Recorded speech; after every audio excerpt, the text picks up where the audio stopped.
నమస్తే. Welcome to our channel. ప్రస్తుతం మనతో సీనియర్ జర్నలిస్ట్ దాము బాలాజీ గారు ఉన్నారు. వారితో మాట్లాడదాం. సార్ నమస్తే సార్. నమస్తే. సార్ తెలుగుదేశం, జనసేన కార్యకర్తలు తిరుపతిలో హల్చల్ చేశారని, అలాగే వైసీపీ ఎమ్మెల్సీని కిడ్నాప్ చేశారు. అలాగే కార్పొరేటర్‌పై దాడి చేశారు. దీంట్లో హైకోర్టు కూడా ఇన్వాల్వ్ అయింది అనే న్యూస్ వినిపిస్తోంది సార్. ఈ ఇది ఈ ఈ న్యూస్ కొంచెం సంచలనం సృష్టించింది. అసలు ఏంటి సార్ దీని వెనకాల ఉన్న కథ ఏంటి? నిన్న 2 రోజుల నుంచి తిరుపతిలో ఒక గందరగోళ పరిస్థితి నెలకొంది. ఎందుకంటే తిరుపతికి సంబంధించిన డిప్యూటీ మేయర్ పోస్ట్‌కి భూమన అభినయ్ రెడ్డి ఉండేవాడు ఇంతకుముందు. భూమన అభినయ్ రెడ్డి రిజైన్ చేశాడు. సో, ఇప్పుడు ఆ పోస్టుకి ఎన్నిక జరగబోతుంది. యాక్చువల్‌గా 3వ తేదీ ఎన్నిక జరగాల్సి ఉంది. అయితే ఇక్కడ ఏమైందంటే నిజానికి మెజారిటీ సభ్యులు వైసీపీ వాళ్ళే. బట్ వైసీపీ నుంచి దాదాపు 48 మంది వైసీపీ కార్పొరేటర్లు ఉంటే అందులో 20 మంది టీడీపీలోకి వెళ్ళిపోయారని చెప్తున్నారు. మిగతా వాళ్ళని కాపాడుకోవడం కోసం వైసీపీ ఏం చేసిందంటే క్యాంపు రాజకీయాలకి తెరలేపింది. ఒక పాండిచ్చేరిలో కొంతమందిని తీసుకెళ్ళి పెట్టింది. కొంతమందిని చిత్తూరులో ఒక హోటల్లో పెట్టారు. సో, దీనికి కౌంటర్‌గా ఇటు తిరుపతి ఎమ్మెల్యేగా ఉంటున్న ఆరణి శ్రీనివాసులు వాళ్ళ అబ్బాయి ఆరణి మదన్ రంగంలోకి దిగాడు. Okay sir. అతనితో పాటు తెలుగుదేశం నాయకులు కూడా రంగంలోకి దిగారు. వీళ్ళు ఒకటేందంటే మొన్న ఎన్నికల కోసం వాళ్ళని పాండిచ్చేరి నుంచి బస్సులో తీసుకొస్తుంటే ఆ బస్సు మీద అటాక్ చేసి ఆ బస్సు డోర్ రాకపోయేసరికి అద్దాలను పగలగొట్టి అందులో సగం మందికి పైన కార్పొరేట్లను పట్టుకుపోయారు. ఓకే. దాడి చేశారు. అక్కడ నిన్నంతా కూడా వీడియోలు హల్చల్ చేసి ఆ వీడియోల్లో అక్కడ మహిళా కార్పొరేటర్లు కూడా చాలా భయభ్రాంతులు అయ్యారని వాళ్ళే చెప్తున్నారు. స్వయంగా ఎలా జరిగిందో వివరిస్తున్నారు. ఇదంతా కూడా చేసింది శంకర్ యాదవ్ అనే ఒక టీడీపీ అతను. ఇక్కడ లోకేష్‌కి దగ్గరగా ఉండి స్పోర్ట్స్ కోటాలో ఒక మంచి పదవిలో ఉంటున్న వ్యక్తి ఆధ్వర్యంలో ఇదంతా జరిగింది. ఇండైరెక్ట్‌గా లోకేష్ హ్యాండ్ ఉందనేది ఒక ఓకే వార్త. సార్. రెండవది ఏందంటే అక్కడ ఆరణి శ్రీనివాసులు జనసేన తరపున ఎమ్మెల్యేగా ఉంటున్న అతను యాక్టివ్‌గా దీంట్లో పార్టిసిపేట్ చేస్తున్నాడని నిన్నంతా కూడా ఈ వార్తలు వచ్చింది. ఇప్పుడు అర్లీ మార్నింగ్ ఇంకొక సంచలనం అయింది. అదేంటంటే ఎమ్మెల్సీని కిడ్నాప్. ఎమ్మెల్సీ కూడా దీంట్లో ఎక్స్ అఫిసియో మెంబర్ అంటారు. ఆయనకు కూడా ఓటు హక్కు ఉంటుంది. సో, నిన్న జరగాల్సిన ఎన్నిక ఈ రోజు పోస్ట్‌పోయింది కాబట్టి ఇతన్ని గాని కిడ్నాప్ చేస్తే ఇతను ఓటు పడదని చెప్పి ఇతన్ని మార్నింగ్ అతను పేరు సిపాయి సుబ్రహ్మణ్యం. ఆయన తిరుపతిలో ప్రముఖ యూరాలజిస్టు, కిడ్నీ స్పెషలిస్టు. తనకి ఒక రష్ అనే ఒక హాస్పిటల్ కూడా వెరీ పాపులర్ తిరుపతిలో. సో, ఆయన్ని నైట్ ఎత్తుకుపోయారు ఇంటికొచ్చి గుర్తు తెలియని వ్యక్తులు అని ఆరోపిస్తున్నారు. సో, అదొకటి తెలియాల్సి అయితే ఉంది. ఈలోగా హైకోర్టుకి లేళ్ల అప్పిరెడ్డి అని వైసీపీ ఎమ్మెల్సీ ఆయన నిన్న కోర్టులో కార్పొరేటర్లకి భద్రత లేదు, పోలీసులు పట్టించుకోలేదు, పోలీసులు ఎదురుగానే ఈ దాడి జరిగింది, పోలీసులు ఎదురుగానే కార్పొరేటర్లను బస్సులో నుంచి బలవంతంగా దించి పట్టిపోయారు. తిరుపతి ఎస్పీని ఆదేశించింది. వీళ్ళు ఎక్కడుంటే అక్కడి నుంచి సెనేట్ హాల్, ఎస్వి యూనివర్సిటీలో సెనేట్ హాల్ ఉంటుంది. ఆ సెనేట్ హాల్లో ఎన్నిక ఎస్వి యూనివర్సిటీ వరకు వీళ్ళకి భద్రత కల్పించాలి అనేది హైకోర్టు ఆదేశించింది. అట్లాగే వైసీపీని కూడా మీరు ఎస్పీకి కలిసి ఎస్పీకి వినతి పత్రం అందజేయండి, మీ సమస్యలను ఎస్పీకి చెప్పండి అనేది కూడా ఆర్డర్ చేసింది. ఈరోజు విచారణ కూడా హైకోర్టులో ఉంది. దాంతోపాటు అది నిన్నంతా జరిగింది. ఇప్పుడేమో అర్లీ మార్నింగ్ నుంచి కిడ్నాప్ వ్యవహారం వినిపిస్తుంది.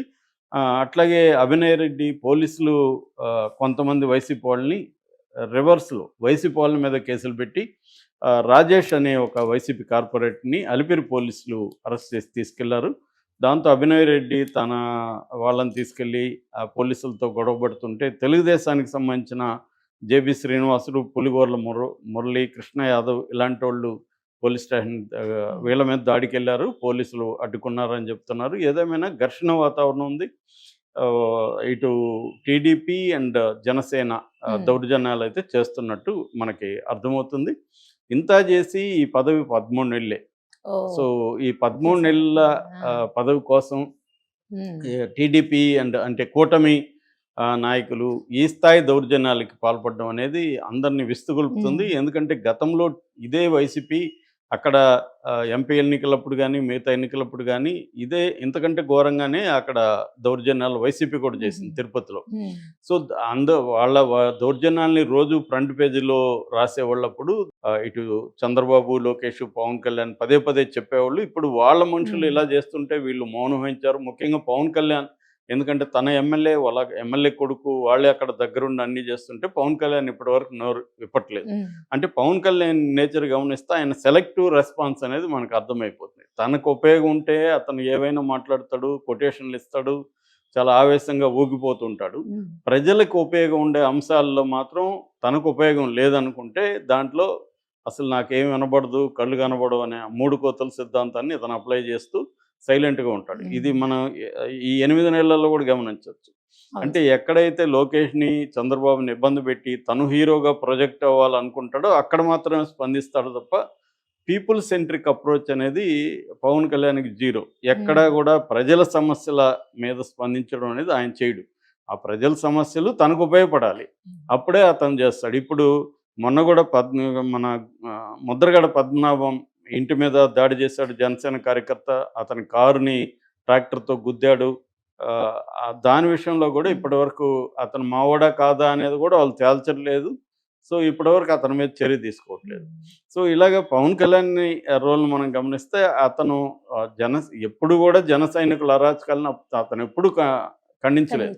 అతనికి ఇబ్బంది అయ్యి అతని స్లోగన్‌లో ఇంకోటి ఇబ్బంది అయితే మాత్రమే అతను వాళ్ళని కంట్రోల్ చేస్తాడు తప్ప ప్రజలకి వాళ్ళ వల్ల ఇబ్బందులు జరుగుతుంటే ఎప్పుడు కూడా అతను వాళ్ళని కంట్రోల్ చేసిన పాపాన ఇప్పటివరకు పోలేదు. ఇప్పుడు కూడా అతని ఎమ్మెల్యే కదా, జనసేన ఎమ్మెల్యే వాళ్ళ కొడుకు ఇది ప్రధానంగా అక్కడ చేసింది. తెలుగుదేశం వాళ్ళు కూడా దాంతో జాయిన్ అయ్యారు. సో, దీన్ని పవన్ కళ్యాణ్ ఖండించాలి. అట్లాగే ఇదంతా కూడా లోకేష్ మనిషి అక్కడ చేస్తున్నాడనే వార్తలు కూడా వస్తున్నాయి. వైసీపీ వాళ్ళు ఆరోపిస్తున్నారు. నేను అందుకే చాలాసార్లు చెప్తుంటాను, ఈ దేశంలో ఏ రాజకీయ పార్టీకి ఇంకొక రాజకీయ పార్టీ కంటే బెటర్‌గా లేదు. అందరూ కూడా సేమ్ ఉన్నారు. కాకపోతే ఏందంటే మనం విసిగిపోయి ఇంకొకరిని పెట్టుకోవడం, కొద్ది రోజులు వీడి దగ్గర తన్నులు తిందాం, వీడి దగ్గర మనం దెబ్బలు తిందామని ఒకరిని పెట్టుకోవడం, ఒకరి దగ్గరే దెబ్బలు తింటుంటే మనకు బాలేదు అని ఎక్స్‌పెక్టేషన్ సార్. ఇది కాకపోతే అది బాగుంటుందేమో అని ఒక చిన్న బాగుంటుందేమో hope కూడా కాదు, ఉంటుంది. ఆల్టర్నేటివ్ లేదు ఇంకా. సో, ఇద్దరు వెధవలు ఉన్నప్పుడు ఒక ఎదవని కొద్ది రోజులు 5 ఏళ్ళు ఎన్నుకోవడం, వాడిని తీసేసి ఇంకొక ఎదవని ఎన్నుకోవడం తప్ప బేసిక్ జీవితాల్లో ఏ రకమైన మార్పు లేదు. చిన్న చిన్న తేడాలు ఉండొచ్చు తప్ప ఓవరాల్‌గా ఎసెన్స్‌లో ఏ రాజకీయ పార్టీ ఈ సేమ్ మనం గాని గమనిస్తే మీరు ఒక 2, 3 ఏళ్ల పేపర్‌లు చూస్తే వెనక్కెళ్ళి ఇదే వ్యవహారాలు వైసీపీ చేసి ఉంటది. వీళ్ళు గగ్గోలు పెట్టుంటారు, వీళ్ళు కోర్టులకెళ్ళుంటారు. ఇప్పుడు అదే కూటమి చేస్తుంది, వైసీపీ బాధితుల ప్లేస్‌లో ఉంది. మనుషులు కూడా చాలా సార్లు మారరండి. ఎందుకంటే అటు నుంచి ఇటు జంప్ అవుతారు, ఇటు నుంచి అటు జంప్ అవుతారు. బేసిక్‌గా ఆ నాయకత్వంలో ఉండేవాళ్ళు కొంతమంది ఉంటారు తప్ప వీళ్ళు కూడా మళ్ళీ అటు ఇటు జంప్ అవుతుంటారు. సో, ఓవరాల్‌గా దీనివల్ల